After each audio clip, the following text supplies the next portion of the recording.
السلام علیکم، welcome to علم الکتاب یوٹیوب چینل۔ میرے ساتھ اسپرچل اسکالر اور اسپرچل پریکٹیشنر حسن رضا صاحب موجود ہیں۔ حسن رضا صاحب، آپ کو پروگرام میں خوش آمدید کہتے ہیں۔ خوش آمدید۔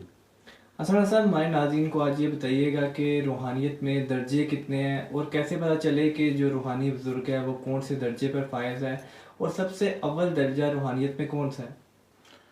بسم اللہ الرحمن الرحیم۔ السلام علیکم ویورز، علم الکتاب یوٹیوب چینل میں محمد حسن رضا آپ کو خوش آمدید کہتا ہے۔ میرے ساتھ آج حمزہ۔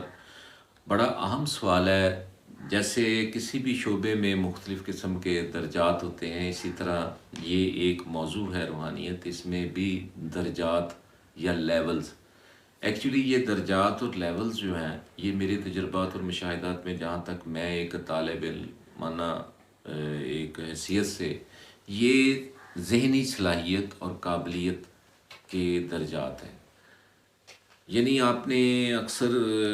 دنیا کے مختلف جتنے بھی دوسرے شعبہ جات ہیں یا موضوع ہیں، اس میں آپ نے دیکھا ہوگا کہ کچھ لوگ بڑی ہی ہمہ جہت صلاحیتوں کے مالک ہوتے ہیں۔ آپ اپنے دنیاوی، اسی طرح روحانیت میں بھی ہمہ جہت صلاحیت رکھنے والا اگر انسان روحانیت میں آئے گا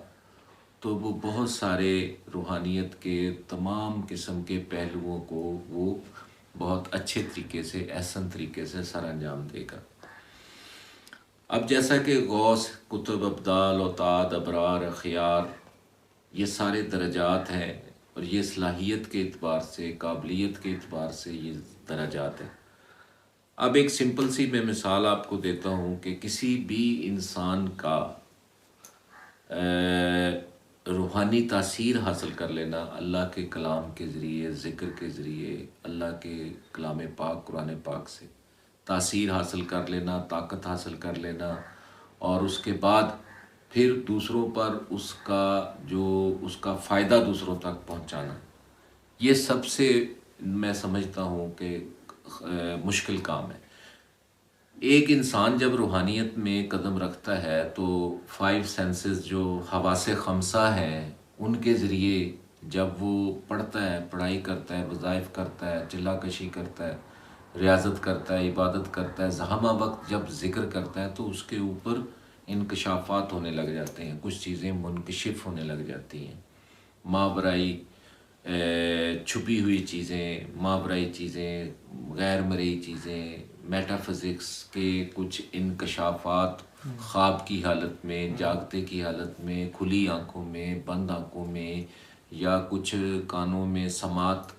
اس کو سننے لگ جاتا ہے۔ یعنی روحانی علم بعض لوگوں کو خواب کے ذریعے آنے لگ جاتا ہے، یعنی پڑھائی ملنے لگ جاتی ہے، مختلف قسم کی سیر و سلوک کی منزلیں خواب میں،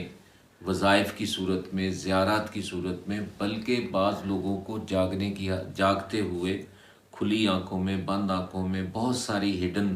جو ورڈ ہے، جو اسپرچول ورڈ ہے، جو ماورائی دنیا ہے، غیر مرئی جو دنیا ہے، جس کی وجہ سے روحانی لوگ کہتے ہیں کہ یہ دنیا وجود میں آئی ہے، عمل کی دنیا ہے، اور وہ روحانی دنیا ہے، وہ اس کے بہت سارے معاملات انسان پر چلنے شروع ہو جاتے ہیں۔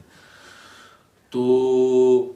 ایک تو یہ وجہ ہے، اور کچھ لوگوں کو بالکل نہیں یہ چیزیں چلتی۔ کچھ لوگوں کو نہ خواب آتے ہیں، نہ نظر آتا ہے، نہ کھلی آنکھوں میں، نہ بند آنکھوں میں، نہ آواز آتی ہے، نہ ان کو کوئی رہنمائی ملتی ہے۔ یعنی ہمارے ہاں بنیادی طور پر جتنا بھی تصوف ہے یا اہل تصوف ہیں یا اہل روحانی لوگ ماضی میں شروع سے اب تک، اسلام کے بعد جتنے بھی روحانی لوگ ہیں، ان تمام روحانی لوگوں کی آپ کتب پڑھ لیں، کسی بھی کتاب میں کسی بھی اہل اللہ نے اس چیز کو اگر بتایا ہے تو اس انداز سے لکھا ہے کہ عام آدمی کو سمجھ نہیں لگتی۔ کتابیں آپ جتنی مرضی پڑھ لیں، یعنی سب سے بہترین کتاب جو سمجھی جاتی ہے تصوف میں، وہ حضور داتا گنج بخش کی کتاب ہے، کشف المحجوب۔ وہ کتاب پڑھ کے بھی آپ کو نہیں سمجھ لگے گی کہ آپ نے اگر روحانی اسٹوڈنٹ بننا ہے، ایک طالب علم بننا ہے، تو آپ کیسے بنیں۔ یعنی میرا کہنے کا مطلب یہ ہے کہ کسی بھی کتاب میں حمزہ یہ نہیں لکھا کسی صورت، حالانکہ روحانیت کی ابتدا باقاعدہ خواب کی حالت میں، سوتے کی حالت میں یا جاگتے کی حالت میں یا بند آنکھوں میں ماورائی ورڈ جو ہے وہ نظر آنے لگ جاتی ہے اور اسباق ملنے شروع ہو جاتے ہیں، لیکن ہر کسی کے ساتھ ایسا نہیں ہے، اور جس کے ساتھ ایسا نہیں ہے وہ کیسے اس علم کو حاصل کرے؟ یعنی یہاں پر ایک مسئلہ بن گیا نا، قلب جاری ہوتا ہے، کیسے جاری ہوتا ہے، کس کو کہتے ہیں، کس کا قلب جاری ہے، لطائف سطح ہے، لطائف سطح کو جاری کرنا ہے، کیسے ہوتا ہے، کیا تبدیلی آتی ہے لطائف سطح جاری ہونے کے بعد، کیا تبدیلی آتی ہے قلب جاری ہونے کے بعد، کیا تبدیلی آتی ہے، کسی کو نظر آتا ہے، کسی کو نہیں آتا، کسی کو خواب آتے ہیں، کسی کوئی ہارڈ اینڈ فاسٹ اس کا سلیبس آج تک اس لیے نہیں بن سکا کہ اس کا کوئی ہارڈ اینڈ فاسٹ رول نہیں ہے، اصول نہیں ہے، قانون نہیں ہے، کوئی ضابطہ نہیں ہے۔ وہ اس وجہ سے کہ ہمارے جتنے بھی روحانی لوگ ہیں، جتنے بھی ماضی کے، آج تک انہوں نے بیٹھ کے اکٹھے اس پر غور و فکر نہیں کیا۔ ہر بندے کی اپنی اپنی پرسیپشن ہے، جس طرح ہر علم کے سیکھنے میں کچھ تقاضے ہیں، اسی طرح اس علم کو سیکھنے کے بھی تقاضے ہیں، لیکن یہ جو درجات کی آپ نے بات کی ہے، لیولز کی جو بات کی ہے، یہ لیولز اور درجات جو ہیں یہ بالکل کہیں نہ کہیں مین میڈ چیزیں ہیں۔ ہر ایک کی اپنی پرسیپشن ہے، اس روحانی فیلڈ میں ہر کسی کی اپنی پرسیپشن ہے، غوث پاک پیران پیر غوث پاک کی اپنی پرسیپشن ہے، اسی طرح حضور داتا گنج بخش علیہ رحمہ ہے، ان کی اپنی پرسیپشن ہے۔ بہت بڑی کتابیں ہیں، بہت بڑا علم ہے، سمندر ہے کتابوں کے اندر، لیکن ایک عام آدمی، ایک میرے جیسا یا آپ جیسا انسان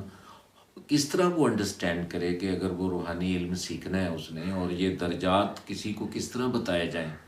آج کے سائنسی دور میں، آج کی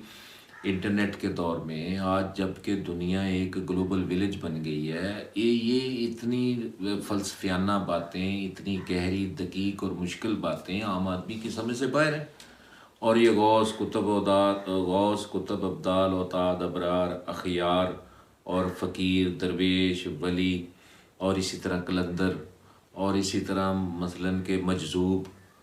یہ کئی صلاحیتیں اور کئی قسم کی علامات اور درجات جو ہیں وہ صوفیہ،